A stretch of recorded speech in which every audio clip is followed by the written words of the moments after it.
is sometimes, you know, teachers like to switch up the courses that they teach. And actually, there's a textbook out there just for severe weather. I was like, that's why students take my class. But I started looking at it, and oh my gosh, it's like all like, it's got integrals and calculus and physics, and it's bad. It's an evil class. I know. But to understand severe weather, you really kind of need to, as some of you have done, kind of come along through Unit 1, 2, and 3. And Unit 4 is going to make more sense. All right, so thunderstorms. And the other thing you see at the bottom here, something about safety, is in this class, since we get thunderstorms and we get lightning and possibly tornadoes, I'd like to kind of bring you up to date with regard to some safety rules. But a thunderstorm, of course, the thunder is the audible part of lightning. Okay, we'll talk about the whole lightning bolt, and then the sound follows that. The reason the energy associated with thunderstorms actually is due to the latent heat of condensation. Remember, we said a few parts, or in a few lecture slides, we said if you can get water vapor, H2O gas, if you can go ahead and get it to liquefy, condense, okay, this releases a lot of energy. I'll put E, released. I guess it's been a couple of units since we talked about that. This is called condensation.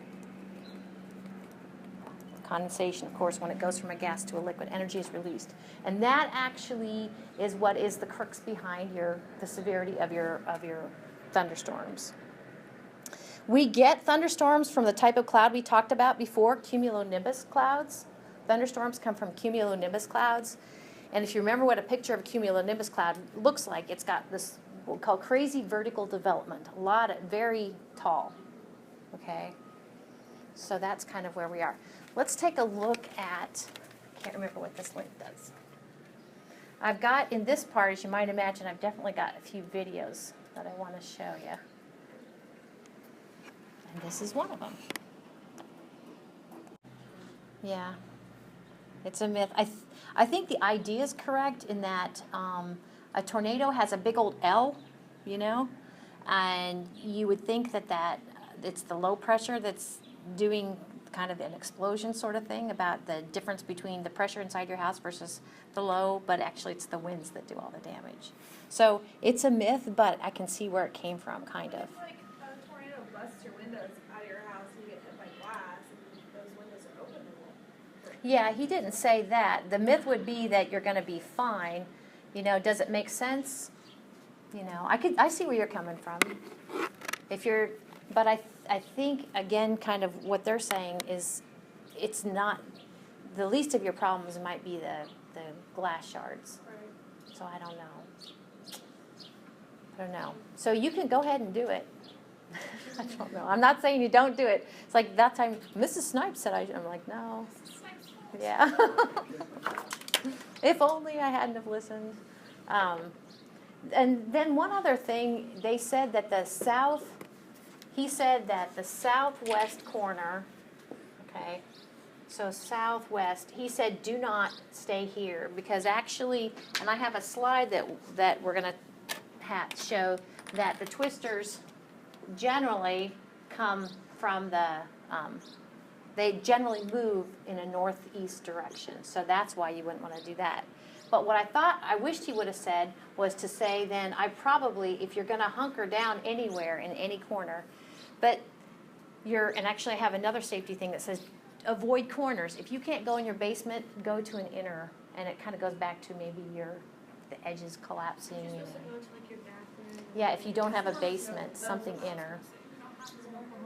Yeah. What's that? We don't have basements. You don't have basements in Oklahoma, so do you go in the bathroom? And I've even heard take a mattress, put it over you to help the whole debris thing. So. Insurance is going to rebuild the house anyway, so. She's like, tornadoes just kind of. Actually, we're going to look at Tornado Alley, and y'all definitely have your fair share of tornadoes. No basements? Nope. There's, I don't know, because in Mississippi, where my husband's from, they don't have basements either. It's a sea level. Yeah. Or it could be the bedrock. They don't have them in Texas. too, Yeah, kind of hard, it could be. especially in Arkansas. It's interesting. I mean, you rarely have a basement. If you live like on a hill, you have the option of a basement, but you have to watch when it's like, when we have flooding season. Okay, it's interesting. You can get flooded basements. and You it's wouldn't just want a hassle. basement because it would be a liability. My You get husband, more floods than anything. my husband would say, because he makes fun of Mississippi, you know, and he would say something about they could barely afford the bathroom, let alone the basement. So anyway, In like cemeteries in like that area, or like especially like around New Orleans and all. cemeteries, yeah, they have to take into consideration the water. Yeah, they are. So, speaking of where do we get severe weather? Now, this is just, we're not talking about tornadoes yet, guys. We are just talking about thunderstorms. And kind of where tornadoes occur is going to have a little bit of a different distribution. But where do you get your thunderstorms? You may or may not then get tornadoes. So just generally speaking, if I look at this here in southeast Iowa and in Oklahoma, they're both yellow. So we get thunderstorms in both locations. But when we talk about tornadoes, we're going to see that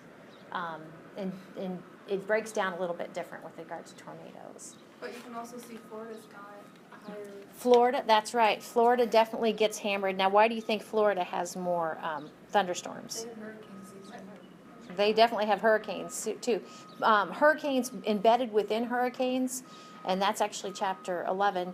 We can definitely see our fair share of thunderstorms and tornadoes dropping down from those thunderstorms embedded in hurricanes. But the other thing is, what kind of air masses are they under the direct influence of? Maritime tropical. So, they definitely get hammered. And then kind of switching gears to the global, along here, somewhere in here, I bet we have the ITCZ. Thank you. And along the intertropical convergence zone, you have that warm, moist air rising where your trades are converging. So again, those are thunderstorms. So this is a new slide for this edition for me. This is the 2016 edition of this textbook. And this is a sad slide because sometimes students will ask, kind of strewn throughout weather and climate, what impacts does global warming have? And so actually this graph or this figure is trying to show you who is going to have an increase in thunderstorm activity due to global warming. And we'll talk about global warming in Unit 5. And notice it's our eastern part. Okay, basically I try to see, like, when they say the number of events increase, okay, per year. So basically the redder it is, the more increase in TS, increase in thunderstorm activities, okay, because of global warming. All right. So we talked about air masses in chapter 8, and so I want to talk about something called an air mass thunderstorm.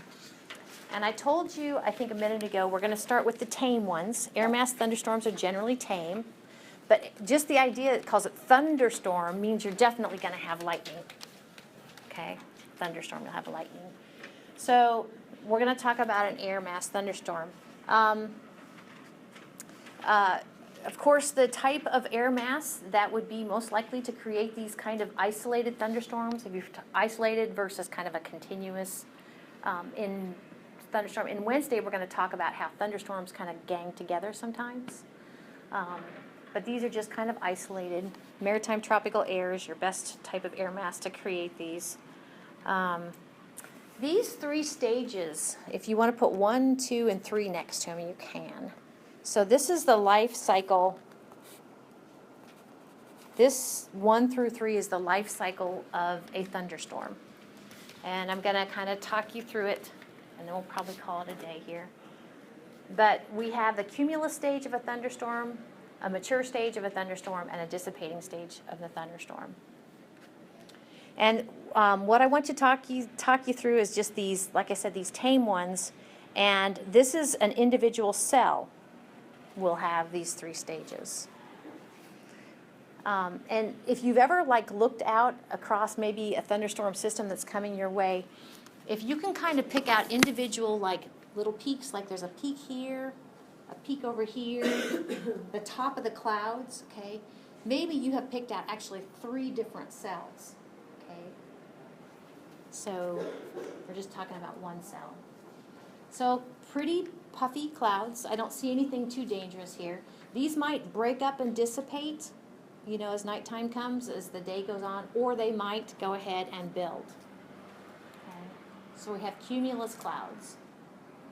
Now, if your cloud is cumulus and it's precipitating, of course we add the word nimbus. So it's a cumulonimbus cloud. That's your storm clouds. The abbreviation for a cumulonimbus cloud is CB. So if you ever see me go CB, that's cumulonimbus. So that's your storm cloud. So a few things about storm clouds, and we'll be talking more about them this week, is can you kind of see how this one kind of is flattening out? It's kind of sprawling out here. That flattening out should kind of alert you that you have a lot of instability. You have a lot of vertical development. Basically, it's bumping up against the next layer of the atmosphere. We have the troposphere here, then we have the stratosphere above that. So that actually is bumping up against the tropopause. So is that what some people call a wall cloud? Nope, wall clouds are coming up when we talk about tornadoes.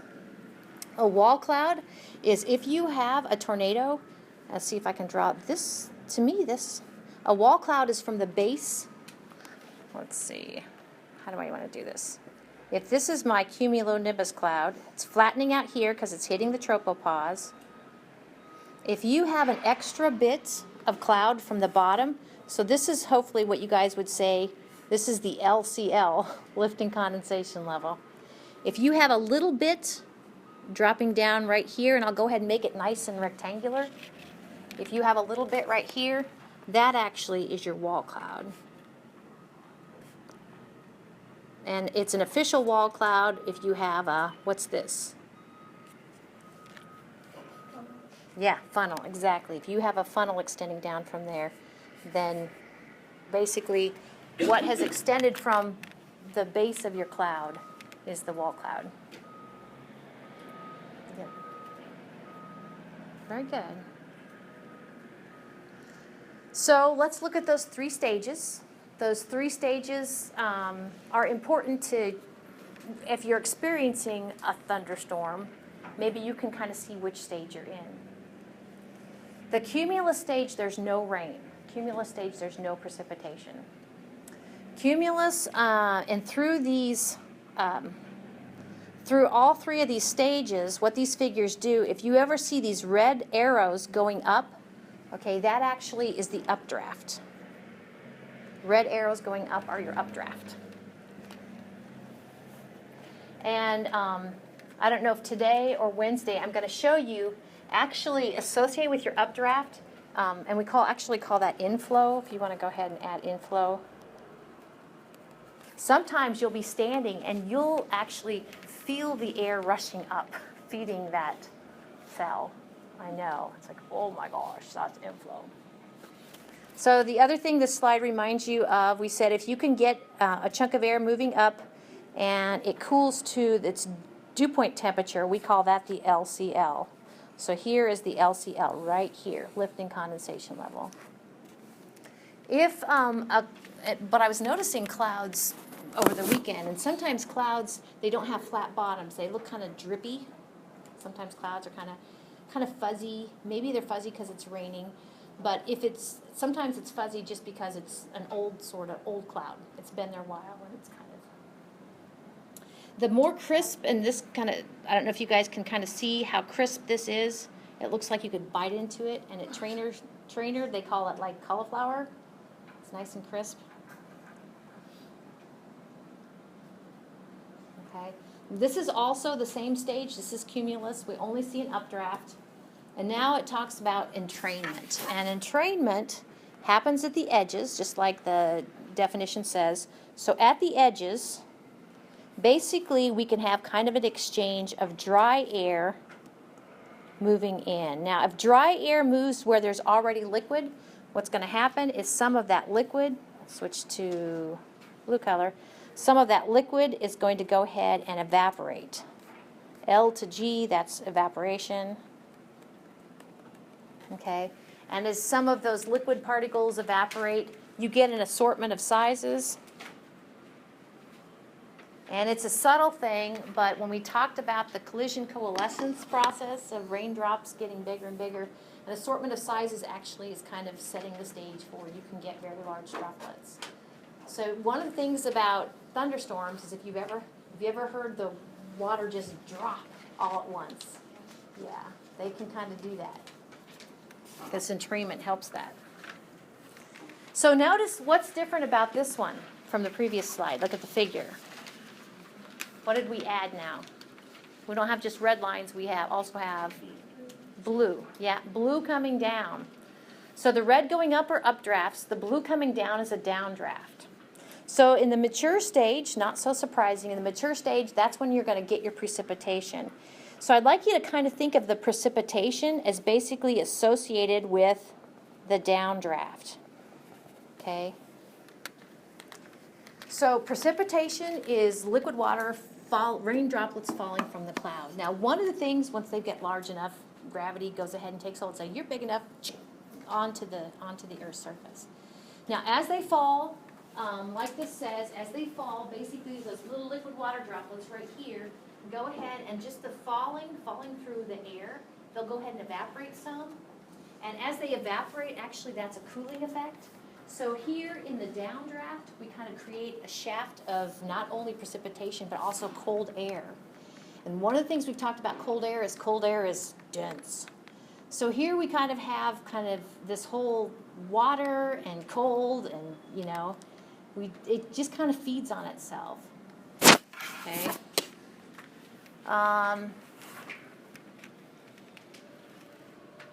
So hopefully you would look at this figure and tell me mature stage. Why? Because we have an updraft and a downdraft. Okay. And I also want to point out a feature, and we'll be talking more about this week. I talked about the flattening out. Okay. I said that this flattening out is because it hits the tropopause. It actually creates a feature we call an anvil. So an anvil is right there.